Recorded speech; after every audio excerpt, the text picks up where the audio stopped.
Olá, gente, uma boa tarde, que Deus abençoe. A natureza nos espera. JS, curta, comente, compartilhe, ative o sininho para receber as notificações e, mais importante, deixe seu like para fortalecer o canal. Nos ajuda aí. Estamos finalizando mais um trabalho nessa tarde.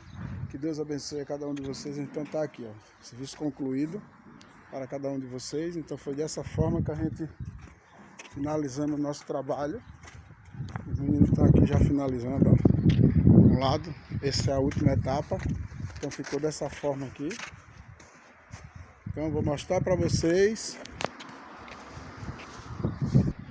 Aí, gente, finalizado, tudo bonito, tudo cortado. Tá um pouco queimado porque estava alto, mas já começou a aguar.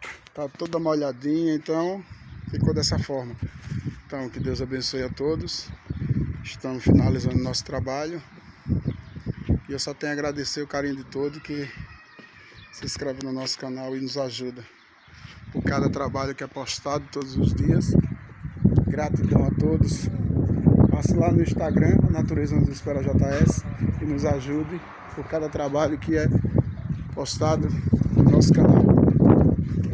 Natureza nos espera JS oficial. Então é dessa forma que a gente traz o nosso carinho. Aqui, ó, já está sendo aguada, a mangueira já está gotejando, já está lá no seu lugar. Então tudo molhadinho, ó. Então eu só tenho a agradecer o carinho de todos que me ajudam para que esses trabalhos venham cada dia mais sendo divulgados. Então vamos em frente, uma boa finalização que a gente já fez para cada um de vocês que curte meu canal. Um abraço para todos. Do outro lado também já está finalizado, tudo bem perfeito.